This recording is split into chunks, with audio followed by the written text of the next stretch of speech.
How's it going, everyone? Welcome back to the channel. Don't forget, if you like what you see today, some of those my way would be awesome. I am a one-man show, so these videos do take me a couple of hours, a few hours to do, so a couple of seconds from you is always appreciated. Now, we have one here from Corgi1 1/72 scale diecast. It is a Bristol Blenheim Mk.IV, or Mk.IV, obviously, from RAF's 105 Squadron from July 4th in 1941. Now, this particular aircraft right here was piloted by Australian Hughie Edwards, who led a daylight attack on the heavily fortified port of Bremen called Operation Wreckage. Now, leading a force of 12 Blenheims attacking from a height of only 50 feet through telephone wires and power lines, they would press home their attack. Dense balloon barrage and anti-aircraft fire would see every aircraft hit, and with 4 going down in flames, unfortunately. Now, after a successful attack, the remaining 8 aircraft would make it safely back to base, albeit all damaged in some way, with Edwards' own aircraft being hit over 20 times. Now, for his actions, he was awarded the Victoria Cross.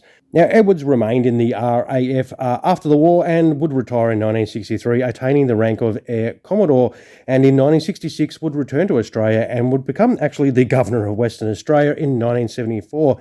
But due to health, he did resign in 1975, and on the 5th of August 1982, on the way to a cricket match in Sydney, he suddenly collapsed and died at the age of 68. Now, that is unfortunate. We will get this open and have a little look, so if you do like what you see, don't forget, I do usually put the AA number, or the archive number of the model, in the description, and also on the turntable when that's spinning around at the end of the video as well. I do that with most models, so always feel free to check that out if you're curious about a particular model. Now, this does look fantastic. It is in the usual package. We'll see if we can get that open with a little bit of noise, of course. All right. We'll move this a bit more center. So it does come with a stand that is plastic. And, oh, that is plastic too. So that is all plastic. So hopefully that'll hold the weight of the aircraft for you in-flight people. And of course, gear down like me. This is our gear down option right there. And they look pretty cool. So this looks awesome, actually. I can't wait to get this out. Yeah, better push some of these in so we can get some poppage. I'm always a bit worried. All right. Ooh. Oh, phew. I always do worry about trying to get these out. Oh yes, this does look fantastic. There is a lot of nice detail on here. How cool does that look? Well, let's zoom in and see how cool this does look. Now, the panel lines do look fairly nice on this. That camo does look pretty cool as well. With Corgi, as per usual, you do have your crew members in there, and they look really nicely done as well. There's a little bit of engine detail in there as well, which does look very nice. The propellers do spin very nicely. That is always good. For you propeller spinners, of course. But I think overall, the details on this, another fine Corgi example. So you do have the rear turret there. That's got 2 MGs in there, which do move, so that is pretty cool as well. There is no problem with the moving of the turret or the MGs.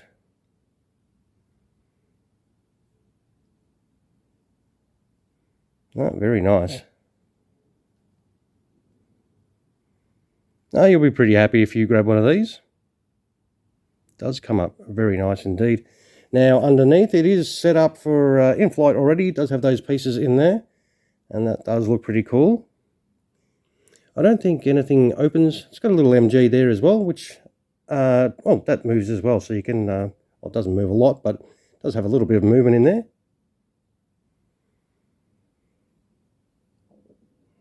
No, very nice. So, obviously, to whack it in the stand, there's your stand hole. Stand hole, bang, job done. And that looks pretty cool. Yep, very nice. That looks brilliant.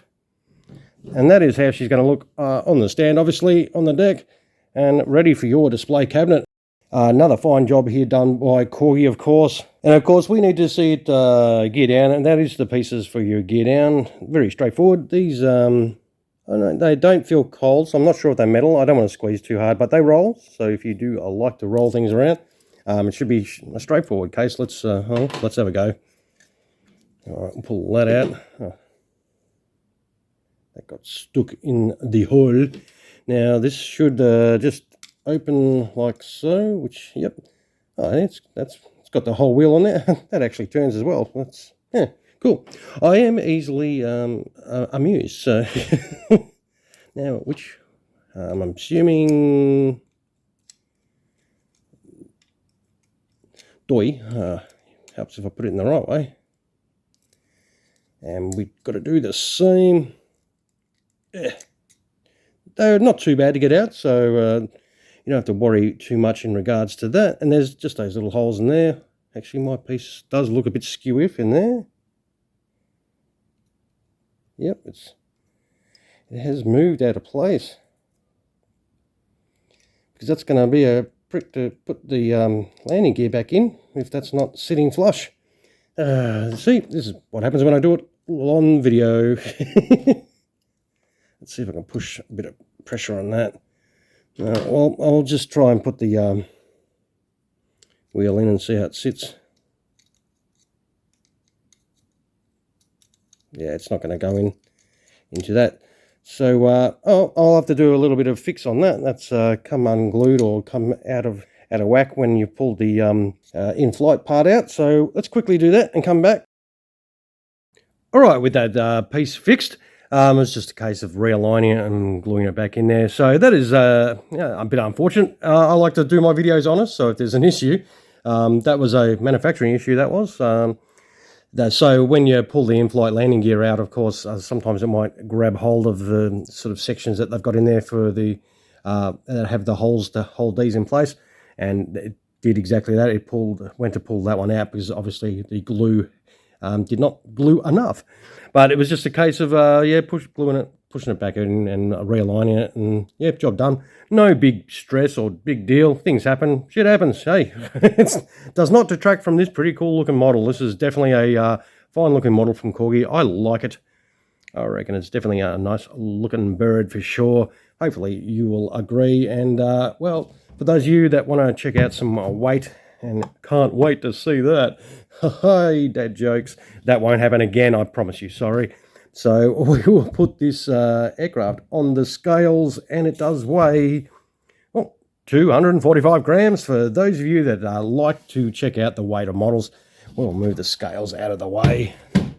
The scales of model justice. And that is your diecast review concluded.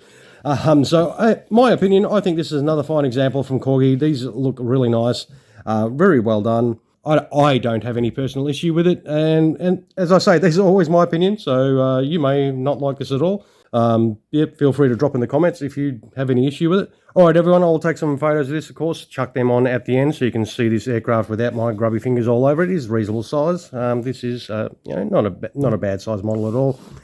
All right, of course, if you enjoyed the video, don't forget to throw us a like, and always feel free to subscribe to the channel. Thank you very much for spending your time, of course, watching the video. I do appreciate everyone that drops past the channel. All right, you all have a fantastic rest of your day. Cheers, everyone.